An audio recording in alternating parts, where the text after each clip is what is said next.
গল্প বলার রেকমা নেই গালে গপ্প, ভালো লাগার রেশমা নেই গালে গপ্প। চেনা অচেনা কাহিনী ভাষায় বোনা, বন্ধু তার ভাষা খুঁজে নে গাল গপ্প, গাল গপ্প, গাল গপ্প।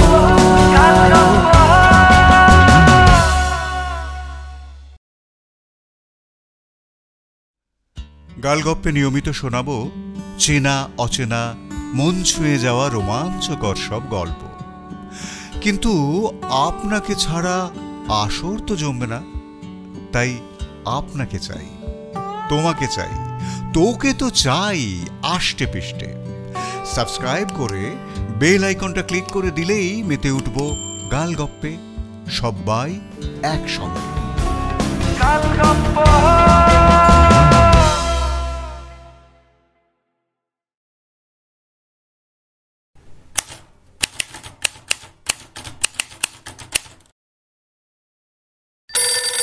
হ্যালো হ্যালো হ্যালো, মেয়ে বাড়ি ফিরেছে। হ্যাঁ, কে বলছেন আপনি?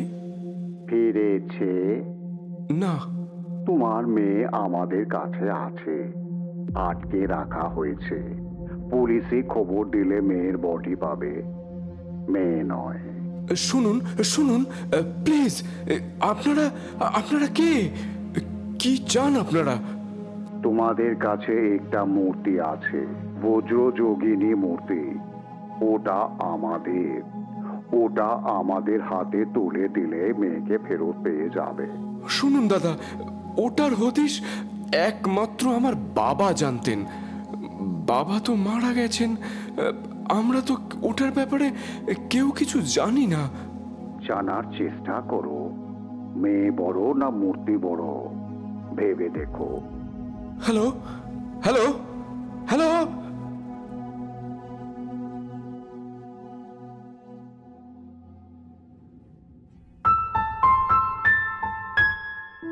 গালগপ্পে এখনকার গপ্প গোয়েন্দা শঙ্করলাল সিরিজের দ্বিতীয় অ্যাডভেঞ্চার, বজ্রযোগিনী রহস্য। রচনা ইভান গুপ্ত, সম্পাদনা সুকমল মুখার্জি, শব্দগ্রহণ অপু আইচ, সামগ্রিক পরিকল্পনায় আমি দীপঙ্কর। শুনছেন বজ্রযোগিনী রহস্য।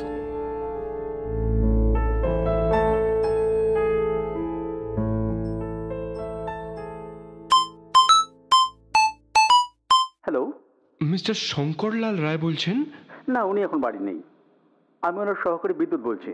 ও আচ্ছা, আসলে শঙ্করবাবুর সঙ্গে আমার একটু বিশেষ দরকার ছিল। একেবারেই খুবই বিপদে পড়েই আমি ফোনটা করছি। উনি তো বেরিয়েছেন, কিছু বলেও জাননি কখন ফিরবেন, সঙ্গে ফোনও নেননি। আপনি 9টা নাগাদ সেটা চান্স নিতে পারেন। সকালে না বলে কোথাও বেরোলে 9টার আগেই সাধারণত চলে আসেন। Thank you so much. আমি ওই টাইমেই আসছি। আপনাদের ঠিকানাটা? 10 নম্বর লেক টেম্পল রোড। আচ্ছা, ঠিক আছে। আমার নাম ধনঞ্জয় বোস। নমস্কার। নমস্কার।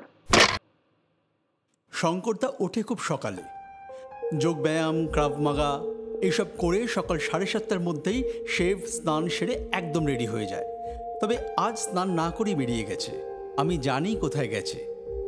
দেশপ্রিয় পার্কে প্রিয়া সিনেমা হলের উল্টো দিকে একটা ছোট্ট বইয়ের দোকান আছে। দোকানের মালিকের নেশা বিভিন্ন জায়গা থেকে পুরনো বই ও ম্যাগাজিন সংগ্রহ করা, পড়া ও বিক্রি করা। কিন্তু যে বই ওনার পড়া হয়নি সেটা না পড়ে ফেলা অবধি উনি বিক্রি করবেন না, লাখ টাকা দিলেও না। সকাল 7টা থেকে 9টা আর রাতেও ওই একই সময় দোকান খোলা রাখেন। বলা বাহুল্য, বই পাগল শঙ্করদার সঙ্গে এইসব মানুষের বন্ধুত্ব তো থাকবেই। কয়েক মাস ধরেই শঙ্করদা বিভিন্ন ধর্মীয় মূর্তি, ছবি ও তার পিছনে নানান বিশ্বাস আর ইতিহাস নিয়ে পড়াশোনা করছে। ও যে কখন কোন ব্যাপার নিয়ে রিসার্চ শুরু করবে সেটা বলা কঠিন। সুখময়দা মানে আমাদের পারিবারিক বন্ধু ও দাদার মতো। সুখময় নন্দী বলেন, তোমার দাদাটি হলেন মস্তিষ্কের সলমান খান। সবসময় গোয়েন্দাগিরি বা পড়াশুনোর মাধ্যমে মস্তিষ্কের ব্যায়াম করে ওনাকে চাঙ্গা থাকতে হয়। সালমান ছোকরার সব পোস্টারই দেখি না বেশ পেশি টেশি ফুলিয়ে রয়েছে। তোমার দাদাও তাই, তবে মস্তিষ্কে। কথাটা অনেকটা ঠিক।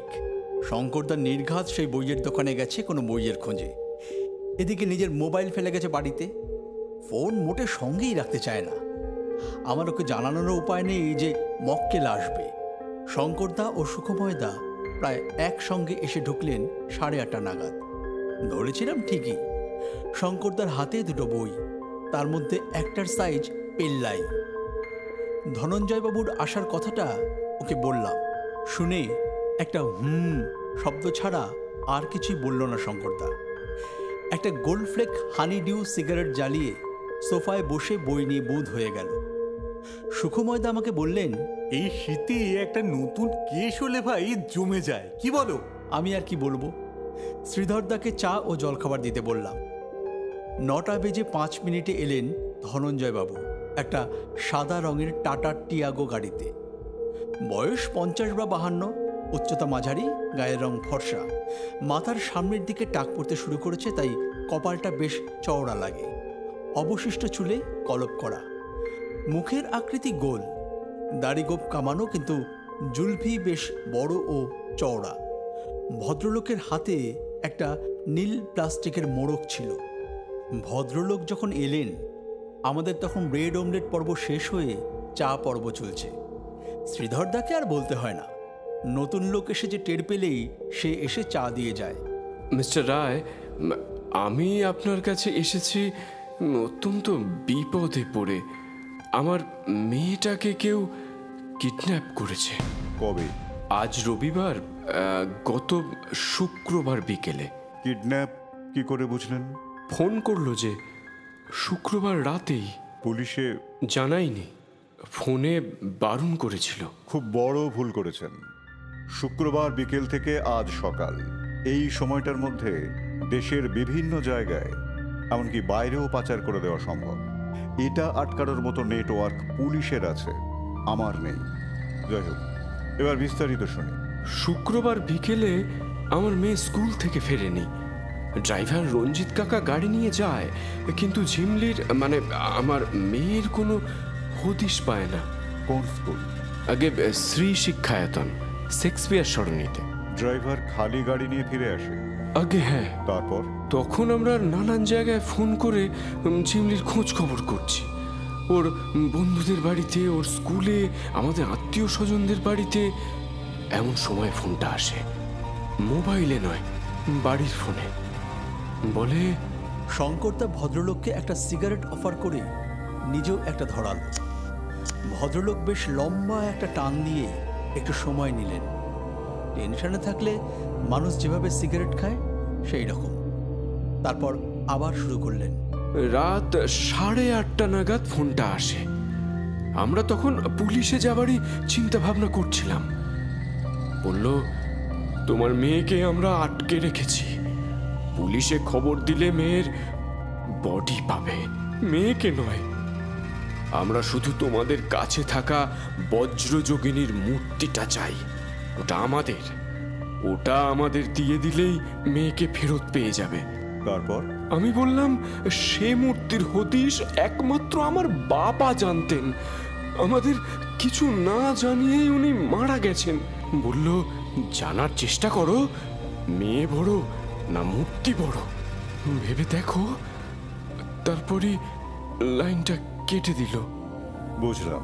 এবার মূর্তি ও আপনার বাবার ব্যাপারে বলুন। আমার বাবা অমৃতলাল বোস ছিলেন খুবই অদ্ভুত মানুষ। যাক, সে কথায় পড়ে আসছি। কলেজ পাশ করে উনি ইন্ডিয়ান আর্মি জয়েন করেন। অবশ্য ইন্ডো চায়না যুদ্ধের পরপরই বাবা আর্মি ছেড়ে দেন, এই 1963 নাগাদ। এছাড়াও ওনার ছিল নানা ধরনের ছোটখাটো অভিযানের শখ। আর্মি থেকে বেরিয়ে বাবা ওইসব অভিযানেই বেরিয়ে পড়েন। সুন্দরবন, উত্তর ভারত, এমনকি নেপালেও গিয়েছিলেন ওই অভিযানের নেশায়। নেপালে গিয়ে বাবার ইন্টারেস্ট হয় ওখানকার কার্পেটের ব্যবসায়। দেশে ফিরে শুরু করে দেন নেপাল থেকে নটেড কার্পেট আনিয়ে বিক্রি করা। জানেন হয়তো নেপালের এই বিশেষ কার্পেট সবচাইতে বেশি রপ্তানি হয়। নিউ মার্কেটে কার্পেট কর্নার নামে আমাদের দোকান বছর 10 আগে পর্যন্ত ছিল। তবে শুধু নেপালি নয়, নানা ধরনের কার্পেটই সেখানে পাওয়া যেত। বাবা একেবারে হঠাৎ করেই হার্ট অ্যাটাকে মারা যান এই বছরখানেক হতে চলল। দোকান বন্ধ হয়ে গেল কেন? আসলে বাবার 2 সন্তান, আমি আর আমার ছোট ভাই, আমরা কেউই ব্যবসার দিকে ঝুঁকিনি। ছোট ভাই কেদার, সে একটা যাত্রা কোম্পানি চালায়, আলাদাই থাকে। আর আমি চার্টার্ড অ্যাকাউন্টেন্ট, প্রাইস ওয়াটারহাউস কুপারে চাকরি করি।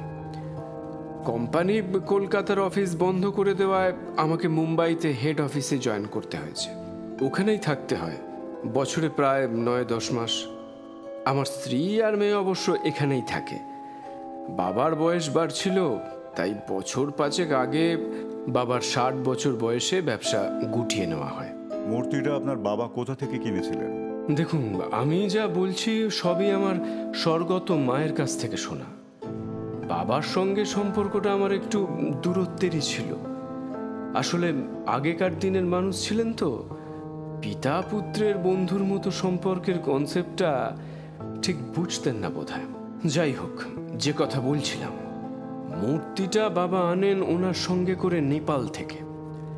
তারপর তার ব্যবসার অনেক উন্নতি হয়, বাড়ি গাড়ি ইত্যাদি সমস্ত কিছুই হয়।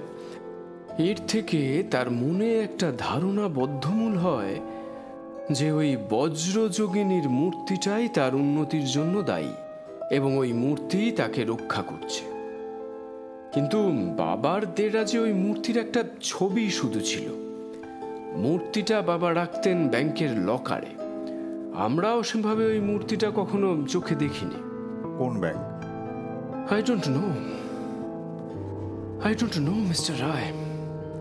বাবার কাগজপত্র, ড্রয়ার, আলমারি এসব তন্ন তন্ন করে খুঁজেও এমন কোনো ব্যাংকের পাসবই বা চেক বই বা লকারের কাগজ বা চাবি এমন কিছুই পাওয়া যায়নি যেখানে ওই মূর্তিটা থাকতে পারে।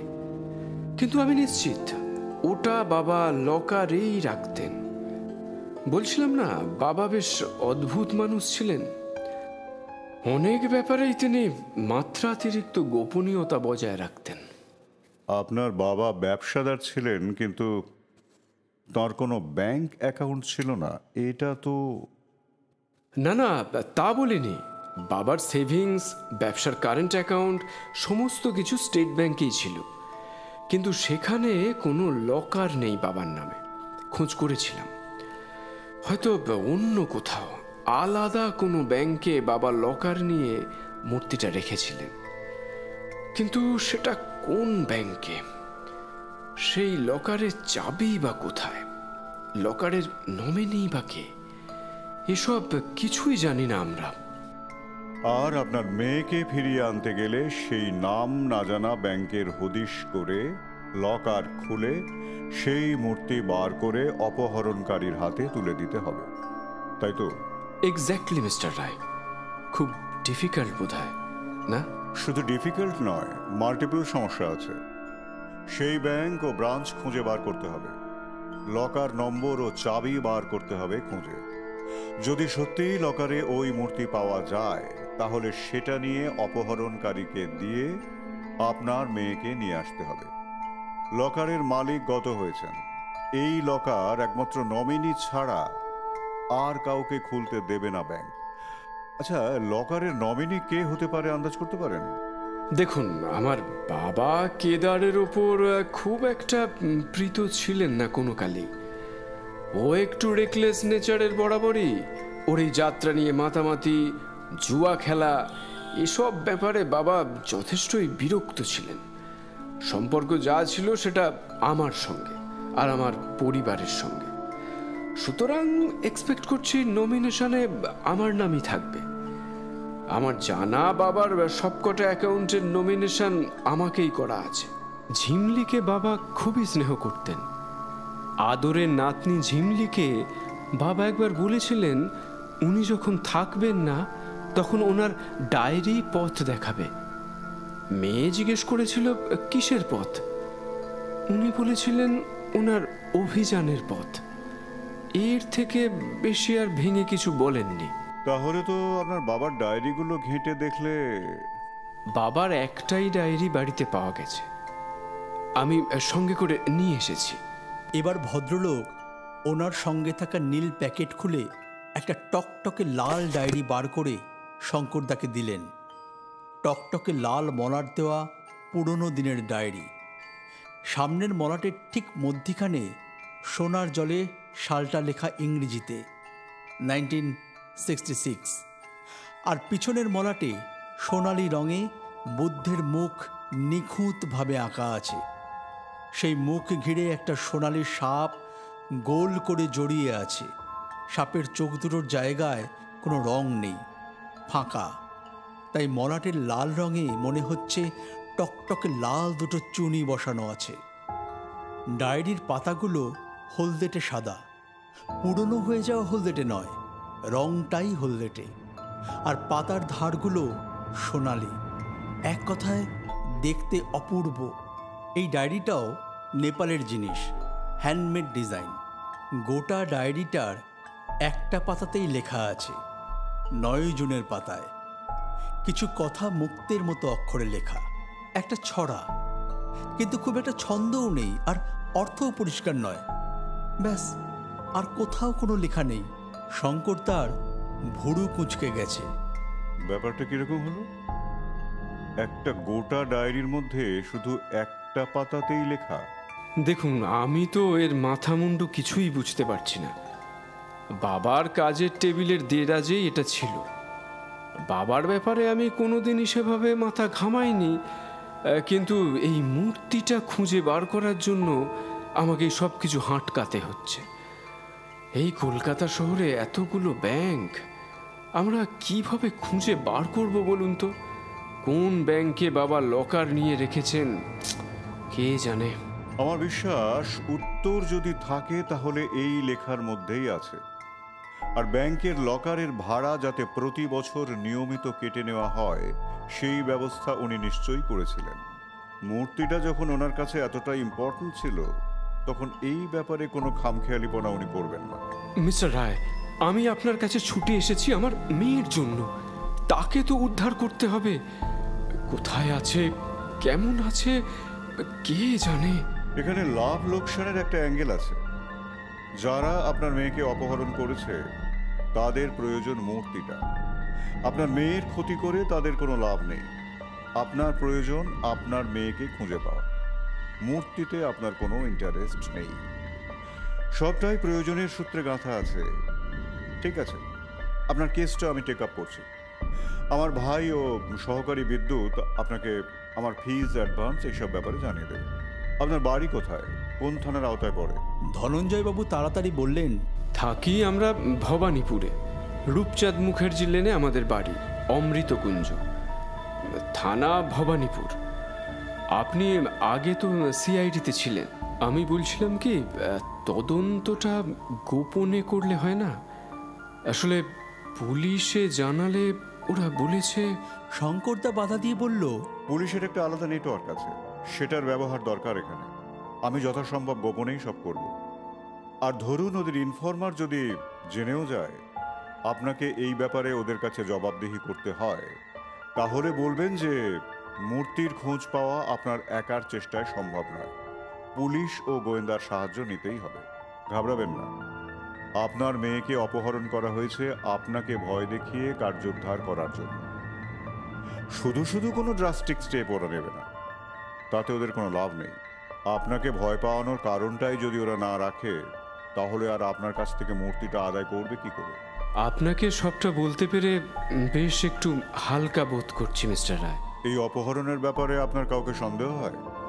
যদিও মোটিভ ক্লিয়ার, তবুও জিজ্ঞেস করছি, আপনার বা আপনার বাবার কোনো শত্রু? আসলে বাবা নিজের সম্পর্কে এতটাই গোপনীয়তা মেনটেন করতেন যে ওনার কোনো শত্রু থাকলেও সেটা আমি জানি না, আর নিজের সম্পর্কে বলবো not that I know of. বেশ, আপনি ডায়েরিটা রেখে যাবেন, ওটা একটু নাড়াচাড়া করে দেখি কোনো পথ পাই কিনা। আরও কয়েকটা জিনিস লাগবে। আপনার মেয়ের একটা রিসেন্ট ছবি, মূর্তিটার ছবি যেটা আপনার বাবা দেরাজে পেয়েছেন, এগুলো হাতের কাছে রাখুন। আমরা আপনাদের বাড়ি যাব যত তাড়াতাড়ি পারি, তখন কালেক্ট করে নেব। বাই দ্য ওয়ে, আপনার মেয়ের বয়স কত? ঝিমলি এখন ক্লাস 6-এ পড়ে। ধনঞ্জয় বাবুর কাছ থেকে ওনার ঠিকানা, ফোন নাম্বার ইত্যাদি আমি লিখে নিলাম। ওনাকে শঙ্করদার ফিজের ব্যাপারে আর কত টাকা অ্যাডভান্স দিতে হবে ভালো করে বুঝিয়ে দিলাম। সব কিছু বুঝে নিয়ে উনি ওনার ফোন থেকেই অ্যাডভান্স টাকাটা দিয়ে ধন্যবাদ দিয়ে চলে গেলেন। সুখময় দা এতক্ষণ চুপটি করে বসে কথোপকথন শুনছিলেন। সুখময় নন্দী ভীষণ পপুলার গোয়েন্দা মোহন সিরিজের বইগুলির লেখক, কিন্তু দেখলে সেটা বোঝা যায় না। ওনার ফর্সা নাদুস নাদুস চেহারায় রহস্য অ্যাডভেঞ্চার ঠিক খাপ খায় না। চেহারায় বেশ একটা উত্তর কলকাতার ছাপ আছে, আর থাকেনও গড়পাড়েই। ভদ্রলোক এবার একটা দীর্ঘশ্বাস ফেলে বললেন, ভাই শঙ্কর, গোয়েন্দা কাহিনী লেখা ছেড়ে দিতে ইচ্ছে করছে। বাপ রে বাপ, একা কিডন্যাপে সানায় না, তার উপর আবার নিখোঁজ মূর্তি, নিখোঁজ লকার, কিন্তু খড়ের গাদায় সর্ষের দানা খোঁজা। তাহলে আমাদের দুঃখের কথাও একটু লিখবেন আপনার গল্পে দাদা। সবাই আপনার গোয়েন্দা মোহনের কথা পড়ে ভাববে হয়তো ক্রাইম সলভ করা হচ্ছে বাঁয়ে হাত কা খেল। প্রসঙ্গত বলি, সুখময়দার গপ্পের হিরো গোয়েন্দা মোহন কুমার বেশিরভাগ কেস সলভ করে জানলা দরজা বন্ধ ঘরে সিগারেট খেতে খেতে পায়চারি ও চিন্তা করে। খারাপ লোক কে সেটা চিন্তার সাহায্যে চিহ্নিত করে তারপর তাকে ধরতে ছোটে। শঙ্করদা মজা করে একবার বলেছিল, গোয়েন্দাকে এত হাঁটাবেন না, হাঁটুর হাড়ে ক্ষয় শুরু হলে পায়চারি, চিন্তা, রহস্যের সমাধান সব একসাথে ফুল স্টপ হয়ে যাবে। শ্রীধরদাকে আর এক রাউন্ড চা দিতে বলা হয়েছে, সেটা খেয়েই আমরা তিনজন বেরিয়ে পড়ব। সোফায় বসা অবস্থায় শঙ্করদা এবার ধনঞ্জয় বাবুর রেখে যাওয়া ওনার বাবার ডায়েরিটা খুলল। দেখতে সত্যিই অপূর্ব। সত্যি কথা বলতে এরকম সুন্দর ডায়েরিতে লিখতেই ইচ্ছে করবে না আমার, মনে হবে যত্ন করে তুলে রাখি। ডায়েরির 9 জুন 1966 পাতাটি বাদ দিয়ে আর সব পাতাই ফাঁকা। সুখময়দা বললেন, অমৃতলাল বাবু একটা গোটা ডায়েরি কিনেছিলেন কি শুধু একটা পাতা লেখার জন্য? এই প্রশ্ন অবশ্য আমার মনেও ঘোরাফেরা করছে। তাহলেই বুঝুন এই পাতার কি মাহাত্ম্য। 1966 সালের 9 জুন, বার ছিল বৃহস্পতিবার।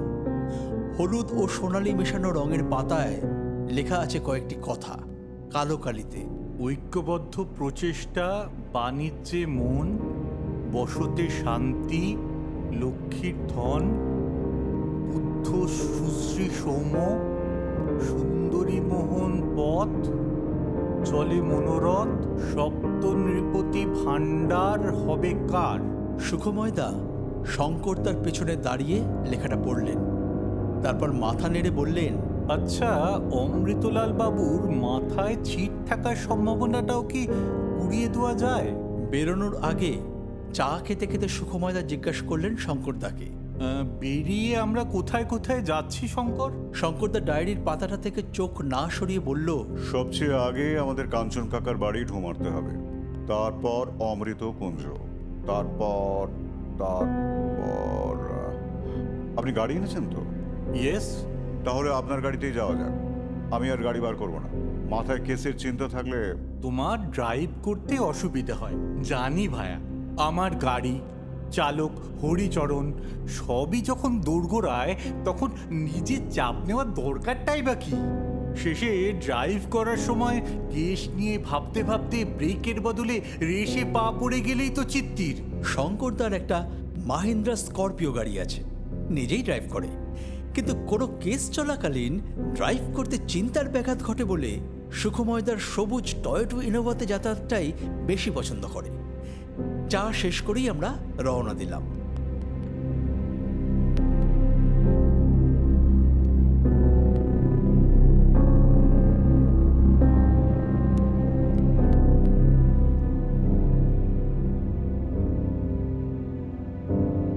অবসরপ্রাপ্ত দুদে সিআইডি কাঞ্চন মুখার্জি।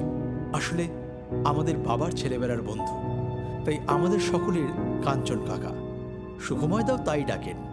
বিয়ে থা করেননি, পুরনো কাজের লোক নরেন কাকা আর রাজ্যের বই, পুঁথি, মূর্তি, পেন্টিং, মুখোশ, পুরনো গ্রামোফোন রেকর্ড এসব নিয়ে থাকেন। সাদা ব্যাগ ব্রাশ করা চুল, চারা দেওয়া সাদা গোঁফ, চোখে চশমা, লম্বা টান টান রিজু দেহ। দেখলে বোঝা মুশকিল কাঞ্চন কাকার বয়স 60 পেরিয়ে গেছে। সুখময়দার ড্রাইভার হরিচরণবাবু যখন সর্দার শঙ্কর রোডে কাঞ্চন কাকার বাড়ির সামনে গাড়ি দাঁড় করালেন, তখন সময় 11:30 ছুঁই ছুঁই। ডিসেম্বর মাসের রোদ ঝলমলে দিন। আমরা যখন ঘরে ঢুকলাম, তখন পাজামা পাঞ্জাবি ও একটি নস্যি রঙের শাল গায়ে দিয়ে কাঞ্চন কাকা ওনার তক্তাপোষের ওপর বাবু হয়ে বসে সামনে মেলে রাখা একটা তুলট কাগজের পুঁথির পাতা পড়তে পড়তে কী সব নোট নিচ্ছিলেন একটা খাতায়। মাথা তুলে আমাদের দেখে নিয়ে কাঞ্চন কাকা তার গম্ভীর দানাদার গলায় বললেন, কি ব্যাপার? টিকটিকি, জুনিয়র টিকটিকি আর মাকড়সার একসাথে আগমন? সুখময়দা একটু ভেবাচাকা খেয়ে তোতলালেন। মা মা আমি চাপা গলায় বললাম, আপনি মাকড়সা, রহস্যের জাল বোনেন তো নাকি? ও হো ও হ্যাঁ, বটেই তো। কাঞ্চন কাকা মজার গলায় বললেন, সুখময়ের সার্ভার স্লো যাচ্ছে কেন? বসো বসো তোমরা। তবে ওই বসার আগে সর্বকনিষ্ঠ একবার রান্নাঘরে গিয়ে নরেনকে বলে এসো সবাইকে কফি দিতে। আমি নরেন কাকাকে বলে এসে বসলাম। তারপর শঙ্কর, আগমনের হেতু? শঙ্করদা কাঞ্চন কাকার মুখোমুখি একটা মোড়ায় বসেছে। একটু ঝুঁকে পড়ে জিজ্ঞেস করলো, বজ্রযোগিনী সম্পর্কে কিছু বলতে পারেন? কাঞ্চন কাকার প্রথমে 2 ভুরু কপালে উঠল, তারপর নেমে গিয়ে কুচ করল। ও বাবা, সে তো একেবারে ওই তিব্বতী তন্ত্রের আঁতুর ঘরে ঢুকে পড়া। তোমার তদন্ত কি তিব্বত ছুটছে নাকি হে? শঙ্করদা হেসে বলল, জানি না কাকা কোথায় গিয়ে ঠেকবো, তবে আপাতত ওই নামে একটা মূর্তির ব্যাপারেই ডিটেইল জানতে আসা। কাঞ্চন কাকা গায়ের শালটা আরও ভালো করে জড়াতে জড়াতে বললেন, বজ্রযোগিনী হলেন ডাকিনীদের রানী এবং সমস্ত বৌদ্ধদের মাতৃসমা। ওনার অস্ত্র হলো বজ্র, সেই থেকে ওই নাম। ওনার সবচেয়ে ভয়াবহ রূপ হলো বজ্রবারোহী বা দর্জে ফাগম। দাঁড়াও, তোমায় আগে ছবি দেখাই। সর্বকনিষ্ঠ, পেছনের আলমারির নিচের তাকে দেখো, একটা আর্টের বই আছে, এশিয়ান আর্টস অ্যান্ড বিলিফস। ওটা নিয়ে এসো তো এখানে। আমি উঠে একটা পেল্লাই সাইজের বই নিয়ে এলাম। লেখকের নাম স্যামুয়েল জোন্স। কাঞ্চন কাকা একটা পাতা খুলে আমাদের দিকে মেলে ধরলেন। দেখলাম একটা হাতে আঁকা পাতা জোড়া ছবির প্রিন্ট, অনেকটা আমাদের কালী মূর্তির মতোই দেখতে। পুরো ছবিটাই লাল রঙে আঁকা, প্রায় উলঙ্গ এক ভয়াবহ নারী মূর্তি নৃত্যরতা। এক পায়ের নিচে একজন পুরুষ পিষ্ট হয়ে আছে। নারীর হাতে একটা বল্লম জাতীয় কিছু, তাতে কিছু কাটা নরমুণ্ড গাঁথা আছে। আর আছে হাতে একটা বজ্র, গলায় নরমুণ্ডের হাড়, পিছনে ভয়াবহ আগুন জ্বলছে। আমাদের কালী ঠাকুরের মতোই তো। এই যে এনার আর এক নাম উগ্রতারা, অলমোস্ট সিমিলার, তবে ছোটখাটো ডিফারেন্স আছে, দেখলেই বুঝবে। এই দেবীর মন্দির কাঠমান্ডুতে ছড়িয়ে আছে। ইনি হলেন শক্তির দেবী। নেওয়ার নেপালি বৌদ্ধ ও তিব্বতী তান্ত্রিক বৌদ্ধরা এর উপাসক। এই দেবীর একটি প্রাচীন মূর্তি আর্ট ওয়ার্ল্ডে কিরকম ভ্যালু হবে? মারাত্মক। We are talking about crores here. কোটিতে হিসেব হবে।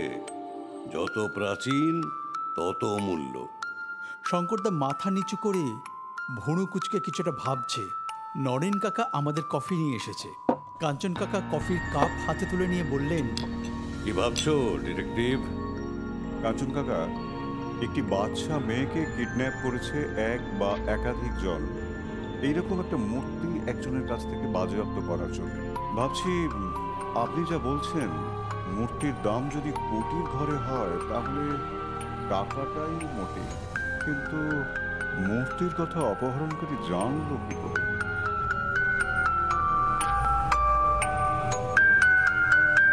কাঞ্চন কাকার বাড়ি থেকে বেরিয়ে গাড়ি ছুটেছে রূপচাঁদ মুখার্জি লেনের দিকে। অমৃতকুঞ্জ গাড়িতে শঙ্করদা বিশেষ কথা বলল না। সুখময়দা আর চোখে শঙ্করদার গম্ভীর মুখ দেখে নিয়ে দুবার নিজের হাঁটুতে তবলার বোল তোলার মৃদু চেষ্টা করে আমায় বললেন, বুঝলে বিদ্যুৎ, এই অপহরণ সলভ করতে আমাদের না শেষে নেপাল যেতে হয়। শঙ্করদার তাতেও কোনো তাপ উত্তাপ নেই, ভুরু কুচকে রাস্তার দিকে তাকিয়ে আছে।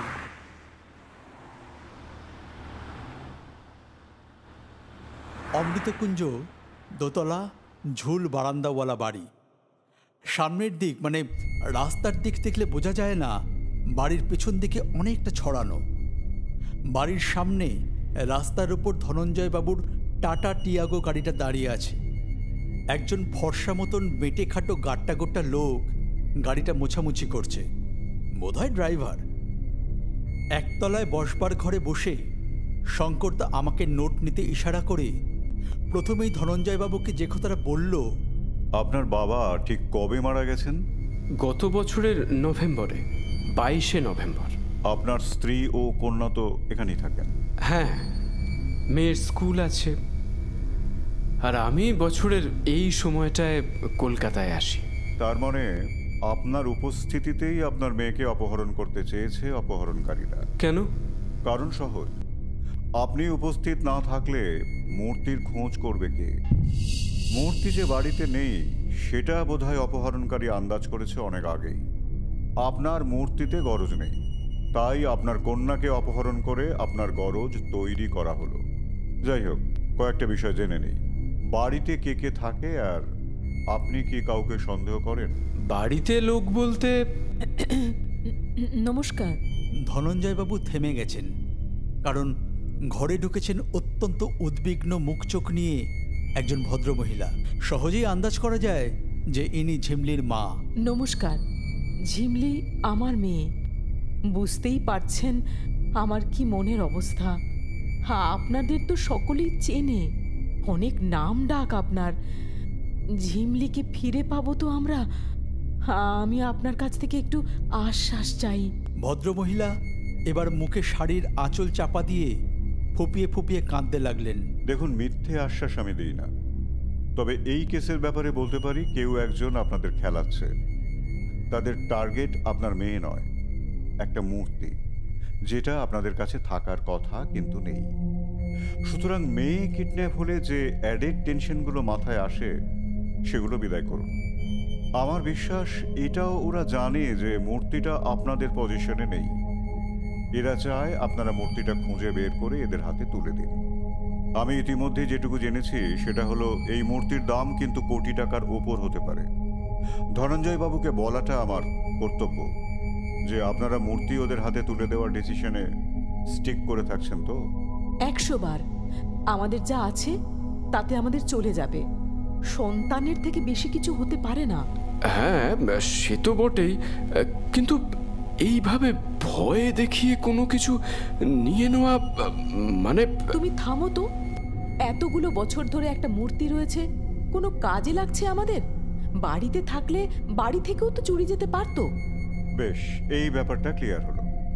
এবারে শুনি আপনাদের বাড়িতে কে কে থাকে এবং কাউকে সন্দেহ করেন কিনা।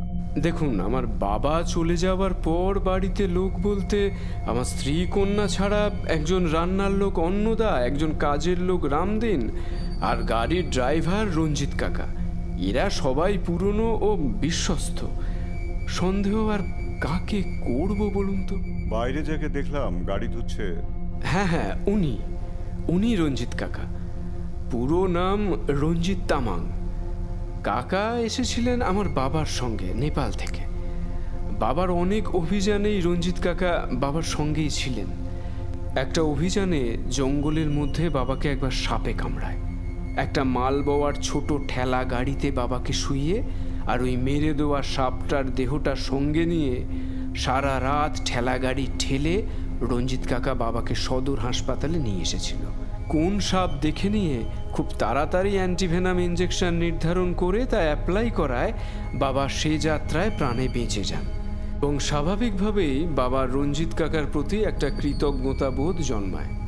গাড়িটা খুব ভালোই চালায় রঞ্জিত কাকা, তাই বাবা ওকে ওখান থেকে এখানে নিয়ে আসেন। এখানে এসে উনি আমাদের গাড়ির চালক হয়ে যান। ওই যে বাইরে যে গাড়িটা দেখলেন ওটা আমার কেনা, কিন্তু এর আগে আমাদের একটা মরিস গাড়ি ছিল, বাবার খুব শখের গাড়ি, ওটা রঞ্জিত কাকাই চালাতেন। আপনার বাবার ঘরটা একবার দেখা যায়? হ্যাঁ নিশ্চয়ই, আসুন, দোতলায় যেতে হবে। এই ধরনের উঁচু উঁচু সিলিং, টকটকে লাল সিমেন্টের মেঝে, ঘুলঘুলিতে বকম বকম করে পায়রা ডাকছে। আর 15-20 বছর পরে কলকাতা থেকে এসব বাড়ি জাস্ট উধাও হয়ে যাবে। সিঁড়ি দিয়ে দোতলায় উঠে একটা লম্বা বারান্দা, এটা ভেতরের বারান্দা। একটা খাঁচায় একটা ময়না দাঁড়ে বসে আছে। সে আমাদের দেখেই চেঁচিয়ে ডেকে উঠল, ভুঁইফোড় ভুঁইফোড়। শঙ্করদা থেমে গিয়ে পাখিটা দেখতে দেখতে বলল, ভুঁইফোড়? এরকম শব্দ পাখির শোনার কি সম্ভাবনা আছে?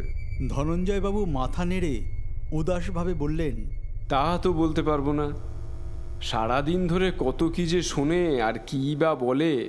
একদিন তো শুনছিলাম বলছিল বলে যা বা চলে যা, এই ধরনের একটা কিছু। আসুন এই দিকটা আসুন। আমরা আর সামান্য এগিয়ে ডান দিকের একটা ঘরে পর্দা সরিয়ে ঢুকলাম। একটা দেওয়াল জুড়ে শুধুই নানান বই, ভ্রমণের বই, অভিযানের বই। পাশের দেয়ালে কয়েকটা সাদা কালো 10x12 সাইজের ছবি। কয়েকজন লোক পাশাপাশি দাঁড়িয়ে আছেন, পেছনে জঙ্গল। একটা ছবিতে একজন বেশ বলিষ্ঠ ফর্সা লোক হাঁটু গেড়ে বসে ক্যামেরার দিকে শটান চেয়ে আছেন। চোখে রোদ পড়ায় চোখ কুঁচকে গেছে। পেছনে পাহাড়, মুখের আদলে ধনঞ্জয়বাবুর সাথে মিল আছে। আপনার বাবা? হ্যাঁ, এটা নেপালে অভিযানে রওনা দেওয়ার আগের ছবি। অন্নপূর্ণা কনজারভেশন এরিয়ার ভুজং অঞ্চল। এই অভিযানেই বাবাকে সাপে কামড়ায়, আর এটাই ছিল বাবার শেষ অভিযান। তারপর অভিযানের পাট চুকিয়ে দিয়ে ব্যবসায় মন দেন। দেওয়াল লাগোয়া একটা বেশ বড় দামি কাঠের টেবিল। টেবিলের ওপর একটা চন্দন কাঠের বুদ্ধ মূর্তি, যেটা মূর্তিও বটে আবার টেবিল ল্যাম্পও বটে। আমি ঢাকুরিয়ার দক্ষিণাপনের দোকানে এরকম ল্যাম্প দেখেছি, তবে এটা দেখতে আরও সুন্দর। টেবিলের ওপর কিছু বই, কাগজপত্র গুছিয়ে রাখা আছে। ওই ডায়েরিটা এই টেবিলের দেরাজেই পেয়েছিলেন? আগে হ্যাঁ, আপনি মূর্তির যে ছবি চেয়েছিলেন সেটাও এই দেরাজেই আছে। একটা সাদা খাম টেবিলের দেরাজ টেনে বের করে ধনঞ্জয়বাবু শঙ্করদার হাতে দিলেন। খামের মধ্যে একটা 6x8 ইঞ্চির রঙিন ছবি। একটি অত্যন্ত উগ্র ও ভয়াবহ নারী মূর্তি দাঁড়িয়ে আছে, বজ্রযোগিনী। এই মূর্তির হাতে আঁকা ছবি আমরা কাঞ্চন কাকার কাছে দেখেছি। তফাৎ হলো এটি ধাতুর এবং ধাতুটি সোনার। চোখ দুটোই চুনি বসানো আছে। এছাড়া মূর্তির বিভিন্ন জায়গায় আরও অনেক পাথর বসানো আছে। ভয়ঙ্কর সুন্দর। মোক্ষম বলেছেন ভদ্রলোক। দেখলে যেমন ভয় হয়, আবার মোহিত হতে হয়। এর মধ্যেই ধনঞ্জয়বাবু ওনার মেয়ে ঝিমলির একটি ছবি এনে দিয়েছেন। ঝিমলির ভালো নাম সুমেধা বোস। ছবির পেছনে লিখে দিয়েছেন, ঝিমলি দেখতে সুশ্রী, তবে মুখে মায়ের চেয়ে বাবার আদলটা বেশি। আপনাদের ড্রাইভারটির সঙ্গে কথা বলা যায়? হ্যাঁ, সার্টেনলি। মিনিট 5 পরেই এলো এদের ড্রাইভার রঞ্জিত তামাং। বয়স 50 পেরিয়েছে, কিন্তু বেশ শক্তপোক্ত গড়ন। এসে সেলাম করলো। সালাম সাহেব। ঝিমলিকে স্কুলে পৌঁছে দেওয়া ও নিয়ে আসা দুটোই তুমি করতে? হ্যাঁ স্যার। নিখোঁজ হওয়ার দিন কখন গিয়ে পৌঁছলে? স্কুল 4:30 ছুটি হয়। আমি গাড়ি নিয়ে পৌঁছে গেছি 4:15।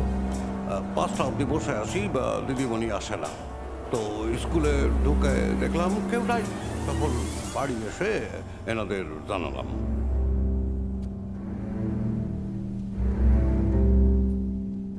ওই তল্লাট থেকে চলে আসার আগে আমরা একবার ভবানীপুর থানায় গেছিলাম। সেখানকার ওসি অম্বরীশ অধিকারীর শঙ্করদার সাথে আলাপ না থাকলেও নামে চেনেন। শঙ্করদা 5 বছর সিআইডি হোমিসাইডে কাজ করেছে। তারপর চাকরি ছেড়ে দিয়ে প্রাইভেট প্র্যাকটিস শুরু করেছে। খুব কম সময়ে কেস সলভ করার খ্যাতি শঙ্করদার ছিল, তাই ডিপার্টমেন্টে ওর একটা পরিচিতি থেকেই গেছে। অম্বরীশ বাবুর সাথে একান্তে কিছু কথা বলে নিখোঁজ মেয়েটির ছবিটা দিল। আমাদের বাড়ি ড্রপ করে দিয়ে সুকুময়দা চলে গেলেন গড়পাড়।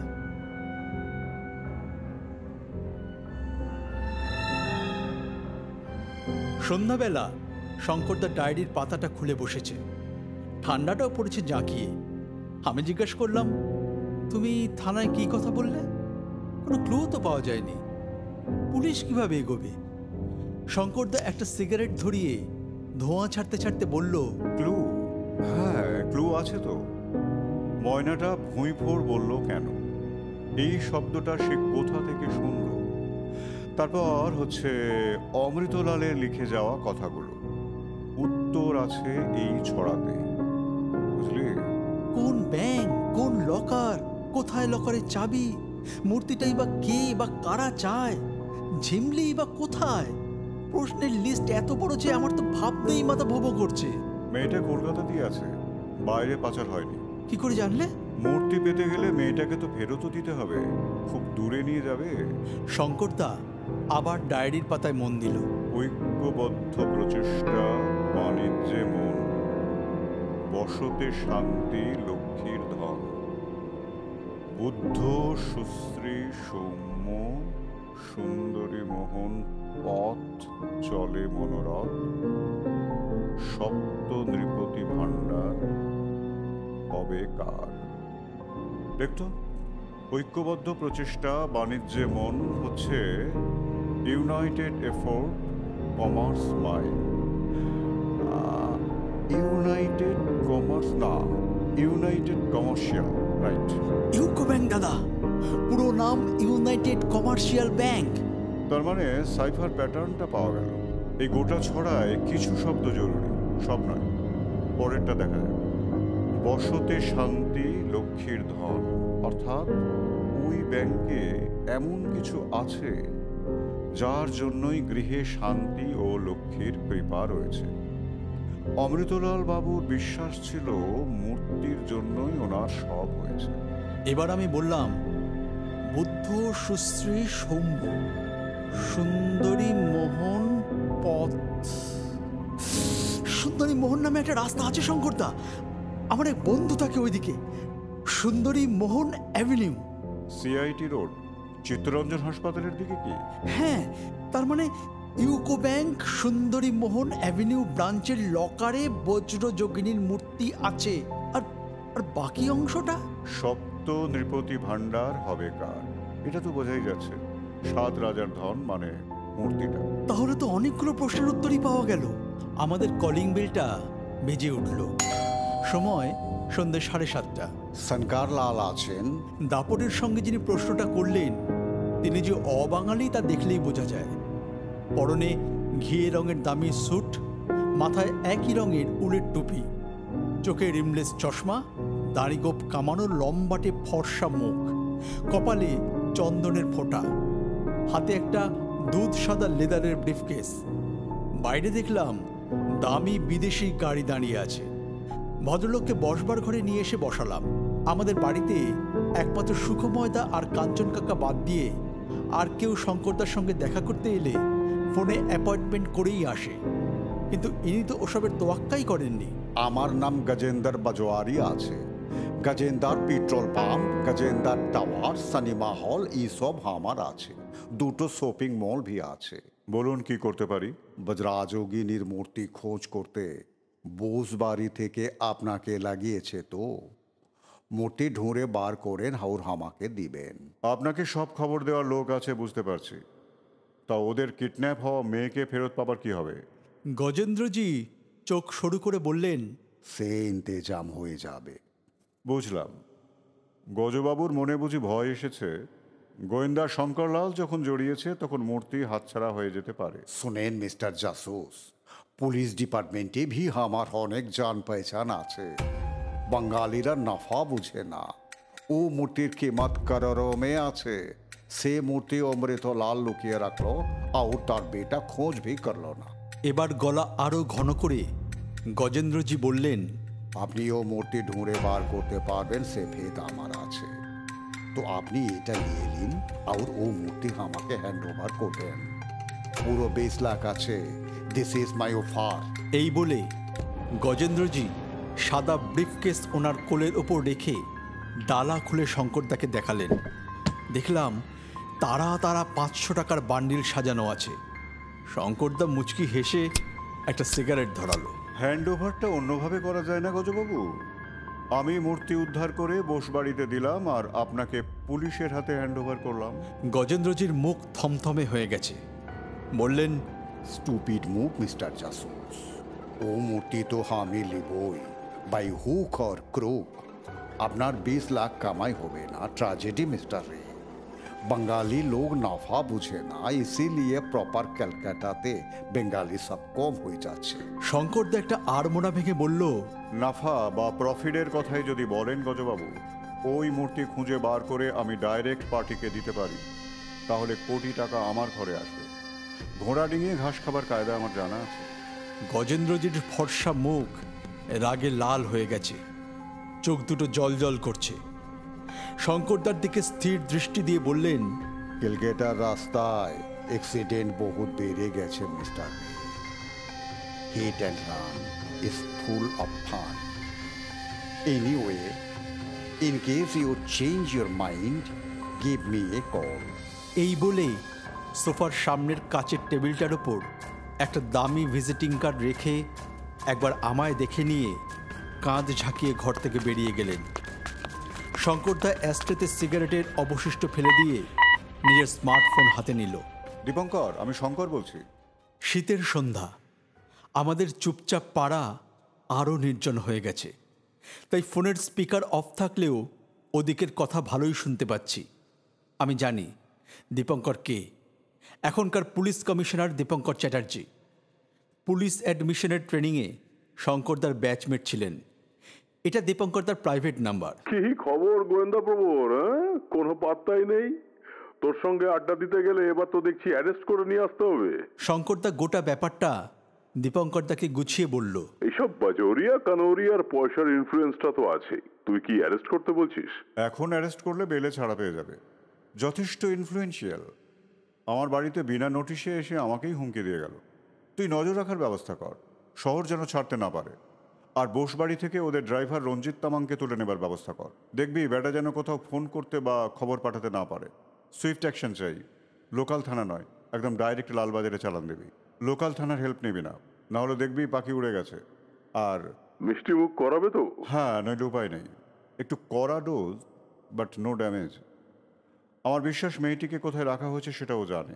ঠিক আছে, আমি সব ইনস্ট্রাকশন দিয়ে দিচ্ছি। লালবাজারের একটা স্পেশাল টিম এটা হ্যান্ডেল করবে। You take care. ফোন রেখে শঙ্করদা ওর গোল্ডফ্লেক হানিডিউ সিগারেটের প্যাকেটটা হাতে নিয়ে নাড়াচড়া করলো কিছুক্ষণ। আমি চুপচাপ ওকে দেখছি। আমি জানি এই সময় ওর মগজের কাজ অনেক গুণ বেড়ে যায়। নানান রকম ডিডাকশন, থিওরি, ছোটোখাটো ক্লু নিয়ে ভাবনা চিন্তা, এগুলোই ভেতরে চলে। একসময় আমার দিকে চোখ তুলে বলল, শোন, তোকে একটা ছোট কাজ করতে হবে। সুখময়দাকেও ডেকে নে।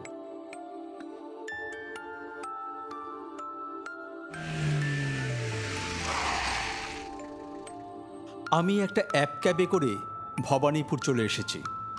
যা করছি বা করব সবই শঙ্করদার আদেশ অনুযায়ী। পূর্ণ সিনেমা হলের সামনে দাঁড়িয়ে সুখময়দার জন্য ওয়েট করছি। গড়পাড় থেকে গাড়িতে আসতে ওনার সময় লাগবে, তাই গাড়ি করে গিরিশ পার্ক স্টেশন অবধি এসে বাকি পথ মেট্রোয় আসছেন। ওনার ড্রাইভার হরিচরণবাবু খালি গাড়ি নিয়ে ভবানীপুর চলে আসছেন। শঙ্করদার হুকুম, আজ রাতে গাড়ি, চালক, মালিক সব আমাদের ওখানেই থাকবে। এমনিতে পাঞ্জাবি পরলেও আজ সুখময়দা বেশ মাঞ্জা দিয়ে এসেছেন। প্যান্ট শার্ট জ্যাকেটে স্মার্ট, ভাবে সাবে একটা চনমনে ভাব। শঙ্করদার কোনো তদন্তে প্রত্যক্ষভাবে অংশগ্রহণ অ্যাডভেঞ্চার প্রিয় এই প্রাক্তন লাইব্রেরিয়ান বর্তমানে রহস্য সিরিজের লেখককে উত্তেজিত করবার পক্ষে যথেষ্ট। পৌঁছে আমায় বললেন, চলো ভাই, লোডে যাবো, আই এম রেডি। আমি সাবধান করলাম, লড়াই কিছু নেই দাদা, সব গপ্পে হয়। শঙ্করদা পাঠিয়েছে আমাদের একটা ব্যাপার চেক করবার জন্য। এটার উপর কালকের কাজকর্ম ডিপেন্ড করছে। অমৃতকুঞ্জে পৌঁছে আমরা চলে এলাম দোতলায়। শঙ্করদা ফোন করে বলে রেখেছিল আমাদের যাওয়ার ব্যাপারটা, তাই নিচে কাজের লোক রামদিন অপেক্ষা করছিল আমাদের জন্য। উদ্বিগ্ন ধনঞ্জয়বাবু এগিয়ে এসে কিছু জিজ্ঞেস করবার আগেই আমি বললাম, আপনার বাবার ঘরে চলুন। আমরা সবাই আবার ঢুকলাম অমৃতলালের ঘরে। শঙ্করদা বলে দিয়েছে চটপট কাজ সেরে বেরিয়ে আসতে। এগিয়ে গেলাম টেবিলটার দিকে। শঙ্করদার কথা মনে পড়ল। শঙ্করদা মুখে হাসি নিয়ে বলেছিল, লকারের চাবি আছে ধনঞ্জয় বাবুর হাতের কাছেই। বুদ্ধ, সুশ্রী, সৌম্য, অমৃতলালের কাজের টেবিলে একটা বুদ্ধ মূর্তির টেবিল ল্যাম্প আছে, মনে পড়ে? ওইটার মধ্যেই চাবি আছে, আমার বিশ্বাস। ধনঞ্জয় বাবুকে বললাম ঘরের দরজা বন্ধ করে দিতে। টেবিল ল্যাম্পটা একদিকে কাত করে দেখলাম। সলিড চন্দন কাঠের ওপর খোদাই করে বুদ্ধের মুখ ফোটানো হয়েছে, শিল্পীর এলেম আছে। আমি বাল্ব, শেড সব খুলে ফেললাম। না, পেছনে বা সাইডে কোনো খোপ নেই। শঙ্করদা কি ভুল করল? এবার মুখটা উল্টে ধরতে দেখলাম নিচে একটা ছোট্ট স্ক্রু, আর 2 আঙুলের গ্যাপে আর একটা স্ক্রু। আমার ব্যাগ থেকে মিনি স্ক্রুড্রাইভার সেট বার করে ওই মাপের মাথা লাগিয়ে স্ক্রু দুটি খুলে ফেললাম। একটা কাঠের ঢাকনা আলগা হয়ে টেবিলের উপর পড়ল। ভেতরে রেডিওর ব্যাটারি লাগানোর মতো একটা খোপ, আর তাতে একটা চকচকে স্টিলের চাবি, ব্যাংক লকারের চাবি। লকারের নম্বর চাবির গায়ে খোদাই করা 130। ভাবাই যায় না। মাই গড, এখানে ছিল। বুঝলেন কি করে ভাই? শঙ্করদা ঠিক যতটুকু বলতে বলে দিয়েছে আমি ধনঞ্জয় বাবুকে বুঝিয়ে বললাম। একটা কাগজ দিয়ে বললাম, শুনুন, শঙ্করদা বলে দিয়েছেন কাল সকাল সকাল ব্যাংকে চলে যেতে। পুলিশের গাড়ি আসবে, তাতে যাবেন। কাগজে ব্যাংকের ঠিকানা লেখা আছে, আপনার বাবার ডেথ সার্টিফিকেট, আপনার প্যান ও আধার আর লকারের চাবি সঙ্গে নিয়ে যাবেন। ধরে নেওয়া হচ্ছে আপনিই নমিনি। লকার খুলে যা পাবেন সঙ্গে নিয়ে আবার পুলিশের গাড়িতে বাড়ি ফিরে আসবেন। আমরা আসছি 3টে নাগাদ। এদিকে যাই ঘটুক, এই কাজগুলো একদম অক্ষরে অক্ষরে পালন করতে বলে দিয়েছে দাদা।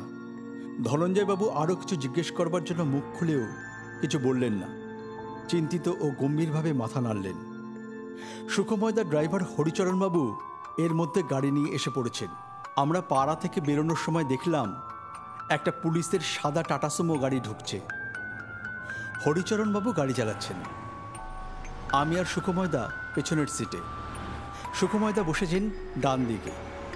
আমাদের গাড়ি রাতের নির্জন কালীঘাট ট্রাম ডিপোর পাশ দিয়ে যাওয়ার সময় পেছন থেকে একটা কালো রঙের হুন্ডাই গাড়ি ওভারটেক করে একটু চেপে দিয়ে ঘ্যাস করে ব্রেক কষল। হরিচরণবাবু গাড়ি থামাতে বাধ্য হলেন।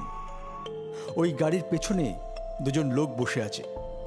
বাদিকে যে চোয়ারের মতন লোকটা বসে, সে সভাপতি সুখময়দার কাছাকাছি, ঝাঁকড়া চুল, কানে দুল। তার পাশে একটা বেজায় মোটা লোক, মাথায় মাংকি টুপি। চোয়ারের লোকটা কর্কশ গলায় বলল, রাত বিরাতে কোথায় যাওয়া হয়েছিল? আমরা এই চুপ, বোস বাড়িতে কি কাজ ছিল? এবার সুখময়দা কিছু বলার আগেই আমি মুখ বাড়িয়ে বললাম, বোসবাবু ওনার মানি ব্যাগটা ফেলে গেছিলেন তো, ওইটা ফেরত দিতে গিয়েছিলাম দাদা। ওই বোস মালটা মানি ব্যাপারটাই বোঝে না। শোনো গোগা, শীতের রাতে বাড়িতে বসে অঙ্ক কষতে হয়, হ্যাঁ? এত ঘুর ঘুর করতে নেই, যাও। এই বলে হুন্ডাই গাড়িটা তুমুল স্পিড তুলে বেরিয়ে গেল। আমার কাছে এখন রহস্যটা অনেকটাই পরিষ্কার হয়েছে, কিন্তু শঙ্করদা ড্রাইভার রঞ্জিত তামাংকে অ্যারেস্ট করতে বলল কেন বুঝলাম না। ভবানীপুর থানার ওসির সঙ্গেই বা একান্তে কি কথা বলল? ঝিমলিকে কোথায় রাখা হয়েছে জিজ্ঞেস করলে কিছুই বলে না। বলি ওর সহকারী, কিন্তু ওর মনে কি চলছে কিছুই খবর পাই না। রাতে আমাদের লেক টেম্পল রোডের বাসায় আমরা 3জন একসঙ্গে ডিনার করতে বসেছি। সুখময়দার গাড়ির চালকও আমাদের এখানেই রয়েছেন। সুখময়দার ডিমের কারিতে লুচি ডুবোতে ডুবোতে জিজ্ঞেস করলেন, শঙ্কর, আমাদের থ্রেট করলো কেন লোকটা? ঠিক থ্রেড তো নয়, অঙ্ক কষতে বলল। একটু বাজিয়ে দেখলো আওয়াজ বেরোয় কিনা। ওই লকারে যে মূর্তিটা আছে, তুমি শিওর? শঙ্করদা ছোলার ডাল শেষ করে ডিমের কারির বাটির দিকে হাত বাড়াতে বাড়াতে বলল, থিওরি অব এলিমিনেশন। 4টের মধ্যে 2টো ভুল আর একটা অসম্ভব হলে 4থটাই ঠিক। কিন্তু মূর্তিটা তোমার মক্কেলের বাবা পেলেন কিভাবে? শঙ্করদা মুচকি হেসে বলল, সেটা জানে দুজন, একজন মৃত আর একজন ধৃত। সুখময়দা উত্তেজিত হয়ে বললেন, ধৃত? মানে ও ইউ মিন, বাট হাউ? শঙ্করদা চোখ বুজে চিবোতে চিবোতে বলল, খাওয়ার সময় রহস্য নিয়ে আলোচনা, ভাবনা চিন্তা, হজম প্রক্রিয়া ঠিকঠাক হয় না। তাড়াতাড়ি খেয়ে দিয়ে শুয়ে পড়ুন, আগামী করল সকল রহস্য উদ্ঘাটিত হইবে।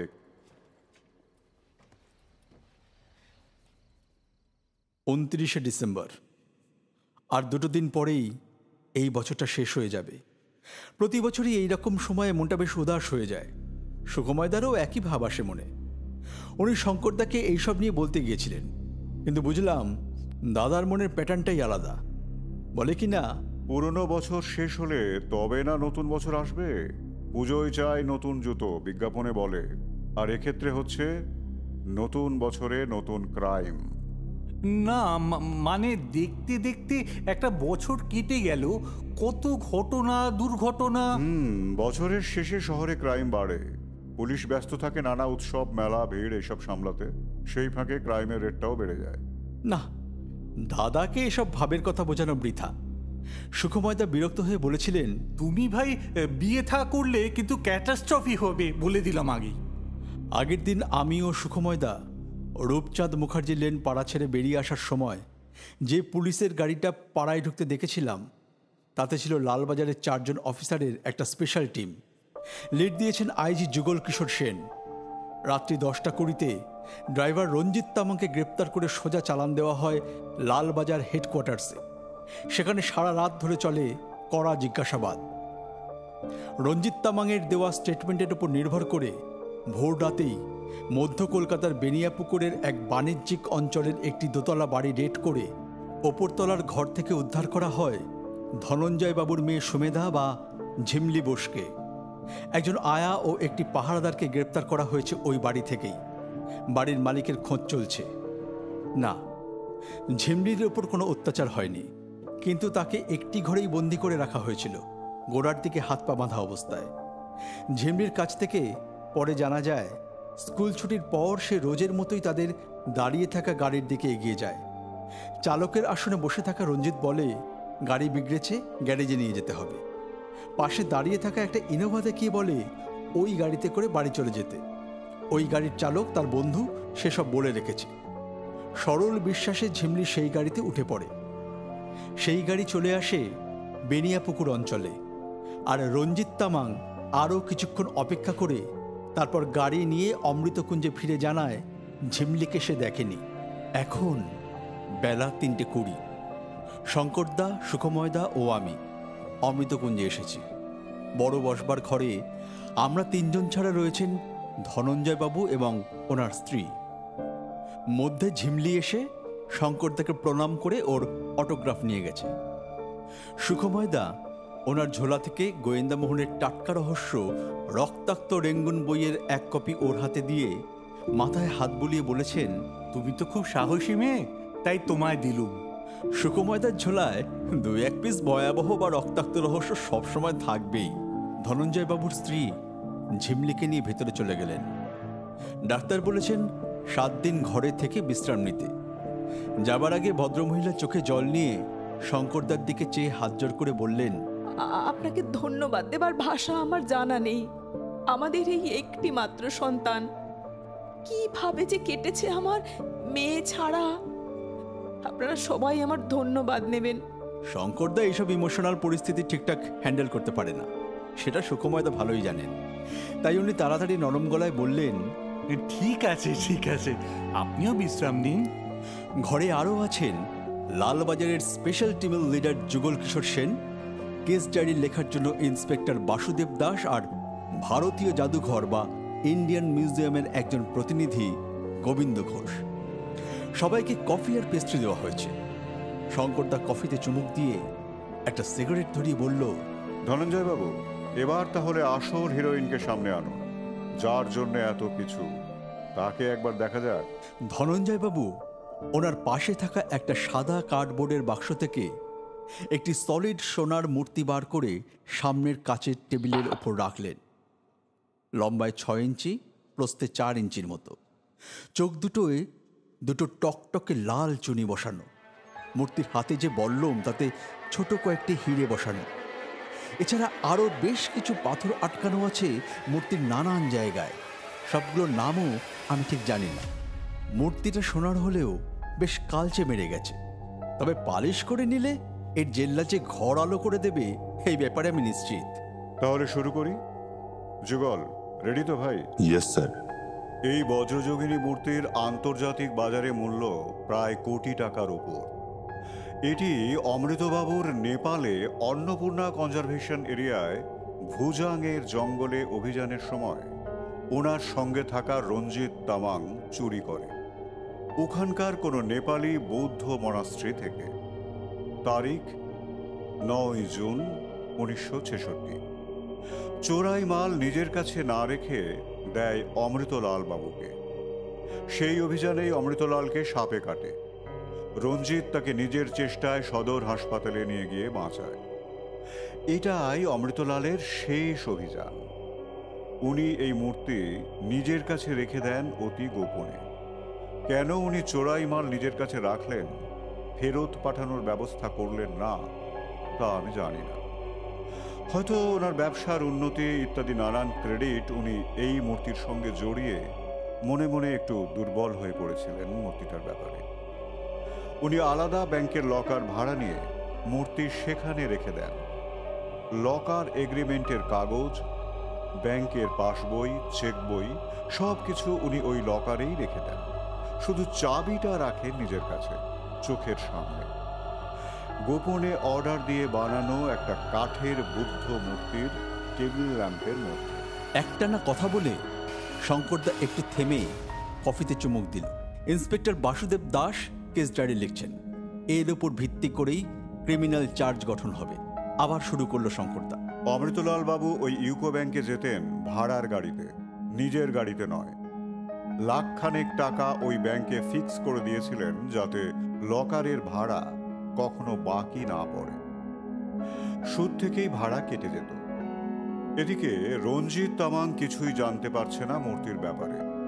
সে গোপনে কয়েকবার অমৃতলাল বাবুকে শাসায়।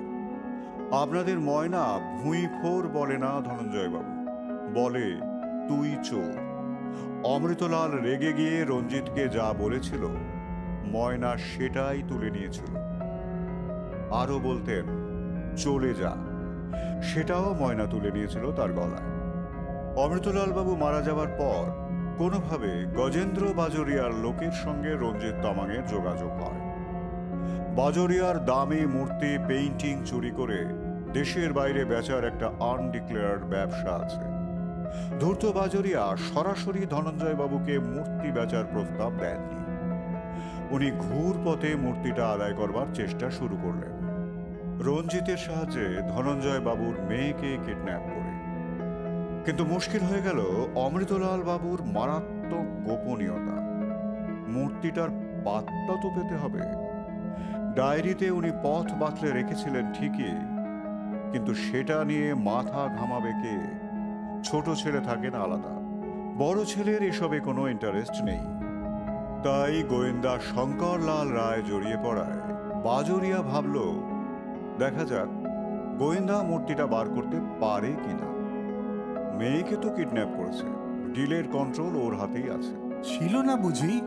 হ্যাঁ, কিছুটা সময় ছিল, কিন্তু গোয়েন্দা ভবানীপুর থানার ওসির সঙ্গে দেখা করে তাকে মিসগাইড করে এসেছিল। বুঝিয়ে দিয়েছিল মূর্তি উদ্ধার করে ভারত সরকারকে ফেরত দিয়ে নাম কেনার ধান্দায় আছে গোয়েন্দা। খবর পৌঁছে যায় বাজরিয়ার কাছে। এরা লোকাল থানাকে হাত করার চেষ্টা করে সবার আগে।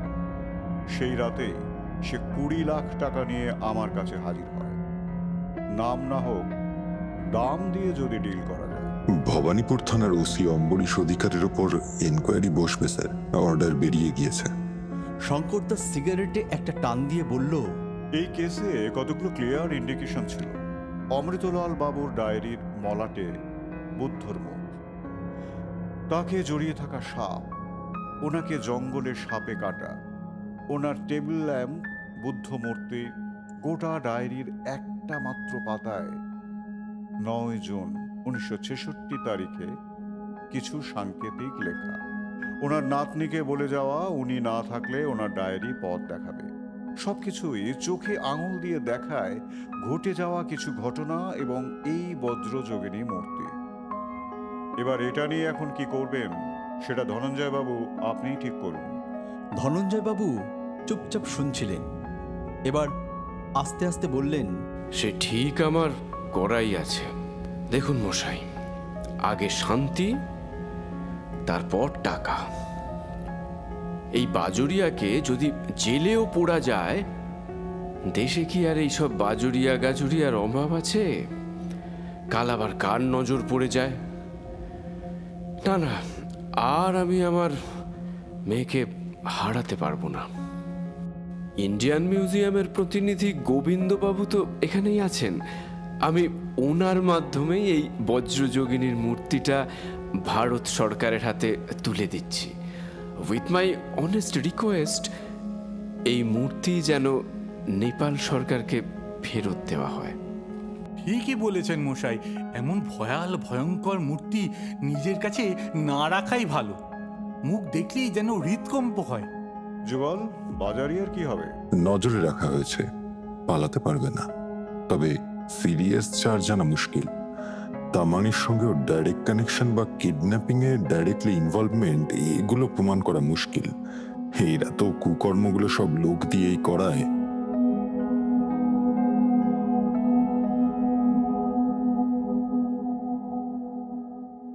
আমরা অমৃতকুঞ্জ থেকে বেরিয়ে একটু গঙ্গার ধারে এসেছি। ধনঞ্জয় বাবু এবং ওনার স্ত্রী আমাদের সবাইকে আগামী রবিবার ওদের ওখানে খাবার নিমন্ত্রণ করে রেখেছেন। লালবাজারের স্পেশাল স্কোয়াডও বাদ যায়নি। 29শে ডিসেম্বরের সূর্য অস্ত যাচ্ছে। নদীর ওপারে ঘন কুয়াশা কেমন এক মায়াবী রূপের সৃষ্টি করেছে। শঙ্করদা সূর্যাস্ত দেখতে দেখতে সিগারেট খাচ্ছে। মুখে একটা চিকচিক আওয়াজ করে সুখময়দা বললেন, সবই তো হলো ভায়া, শুধু ওই গজ বেটাকে শায়েস্তা করা গেল না। শঙ্করদা উদাস গলায় বলল, ওটাই বাস্তব সুখদা। আপনার গোয়েন্দা মোহন এরকম অবস্থায় হলে কি করত? সুখময়দা উত্তেজিত হয়ে হাত মুঠো করে দাঁত কিরিমিড়িয়ে বললেন, চুল খামচে, চোয়ালে দুটো ঢিসুম ঢিসুম, ঘাড়ে একটা গাদ্দাম, তারপর গুড়ুম গুড়ুম, ব্যাস দি এন্ড। আমি আর শঙ্করদা একসাথে হেসে উঠলাম।